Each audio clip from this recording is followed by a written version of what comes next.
How to fix new apps can't access contacts on iPhone. Hey everybody and welcome back to our channel. So let's get started without any further ado. So for that, first of all, go ahead and open Settings application in your mobile device. Once you open Settings, scroll below and then tap on Screen Time below Focus.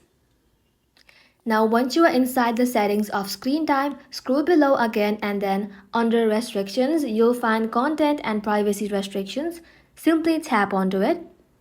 You'll have to make sure that it is toggled on. Now under privacy, you'll find contacts. Simply tap onto it. Now in this page, you'll have to make sure that it is set to allow changes. Disallowing changes locks the settings shown below and prevents new app from using contacts. So go ahead and select it to allow changes. And with that, the new apps can now access contacts on iPhone. And that is it for today's video, guys. Thank you all for watching the video till the very end. And stay tuned until our next upload.